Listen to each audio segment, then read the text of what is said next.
Welcome to Benzouz Live. Sun is shining. Sunday morning in Paris. Life is good.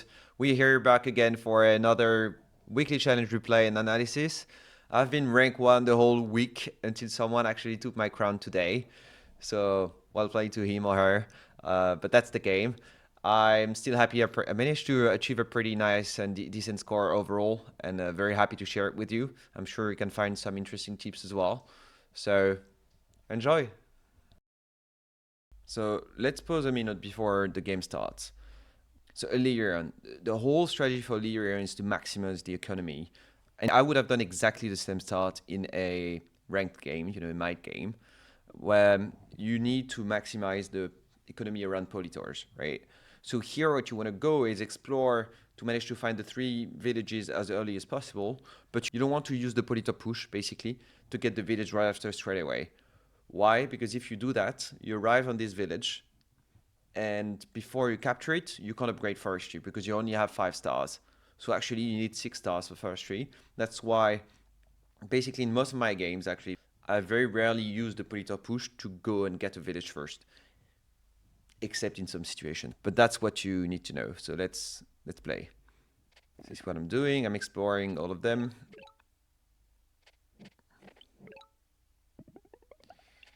I'm grabbing forestry, capturing both villages. And here I'm discovering Jinji. So killing the guy, so that next turn. So here, very important again, posing very quick. You need to get your crypt and get the 4 Politos around. And you don't want to use one to like put pressure or whatever, because actually the economy is like super, super important for Elyrion. And so you capture the village on top, you create a warrior in your capital actually to grab the rune right after, and you capture Gringsy's first village. Discover the thing, cheer up, and you keep boosting the economy, actually putting crypts everywhere, killing Jinji, keep recruiting warriors, doing this explore runes. Very important here is, again, you didn't want to use the Politok push for 2 reasons. One is because it's going to actually affect your economy in your top city, basically. And the second one is, if you use this push and you had explored 1 turn before, Kiku would have given you only 3 stars instead of 5. Alright, so let's pause here really quick. Basically, I think this beginning is the most optimal one you can get. After, you have different types of decisions you can make, and you'll see. And I don't know which one is more optimal than the other. But one is to upgrade your capital very quickly to actually get a dragon before turn 10, so that it can, an egg that grows to a dragon, that goes into a fire dragon, and actually manage to capture all villages very quickly, get your pacifist monument, etc. Or doing only parks, forgetting about dragons, and boosting, again, philosophy, meditation philosophy, and moving forward in the game. So let's play again. And I think here I would have done things differently. I think I only should have gone fishing first, keeping my stars for the next turn for potentially philosophy and meditation. But anyway, here this explorer I don't think was needed. I'm not discovering that. I mean, I know where the villages are. I've been playing this weekly challenge for a while. But yeah, so I don't think it was very useful. Coming soon, there is one of my biggest mistakes in the game. So here I'm getting Jinji's village, and I'm upgrading my capital, which was one of the key decisions I had to make or not. Upgrading the village on top a little bit, getting stars. So yeah, I think this is one of my biggest mistakes here. I was seeing the village here with the guy, the 7 HP warrior, actually defending it. And I decided to actually upgrade my capital and upgrade all the cities rather than actually getting ramming and capturing this village next turn. I think that was a big mistake. The game continues. Kiku and Sebazi are fighting. I'm taking sailing and ramming this turn. I'm finally capturing this village. Capturing the village and the last Kingji's village as well. So yeah, I'm actually, so another mistake I think I've done is I really wanted to upgrade cities, and I think that was actually a big mistake, because when you upgrade cities, you only get maybe 1 star per turn on top, but you spend a lot of stars to actually upgrade one. So of course, if it's a level 3 cities like this one where you get mining plus organization, it's completely fine.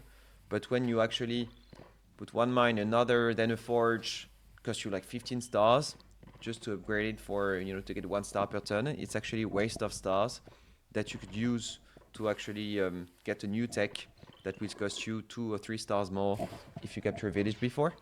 And so I think I should have stick to my stars way more than what I've done. So it's the second mistake. Here I'm grinding the city. That is very important for me because it's going to give me a lot of economy, because there are a lot of polytors or crypts or whatever around. So very interesting. Discovering roads. And comes the last mistake, I believe, where basically there's this last Kiku village that I could have sieged, and instead of that I decided to take the rune I was on, and I think it was a really bad decision, because hey, the rune is not that important. I could get it next turn, but actually the village, I wasted 1 turn, and I could have actually captured it way before. Very important where I managed to actually siege 4 villages here. There's one last one remaining at the bottom of the map. I need, and I get philosophy at this moment. Finally, I think this was a bad choice to take it that late in the game, but it was super important for me to get it before capturing the 4 villages. And then it's going to be just a matter of economy after that, where I need to improve my cities, I need to get new techs, but I have no more enemies to fight. And so yeah, that's about tiny optimizations everywhere. What can I say?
Yeah, basically in these situations, you just need to compute very well how many stars you need.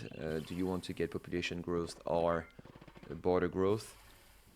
So lots of choices, and very, very important, and I think I haven't done it enough, you'll see, is to actually turn your last turn you can actually turn every tomb you have, every crypt, into actually lumber huts and sawmills. And I think I could have done it way better. I mean, I've done it a bit for my capital and the one on top.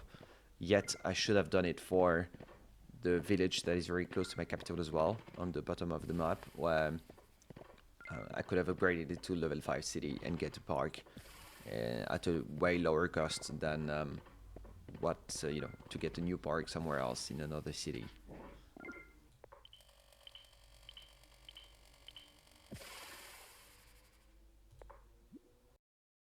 And that's it, folks. Thank you guys for watching. I hope you liked the video. Very curious to know what was your strategy, what score you managed to get, and very excited to see this replay from the rank 1 player to actually learn from their strategy. Please let me know in the comments what you thought, and I see you next week for another weekly challenge. Benzouz out.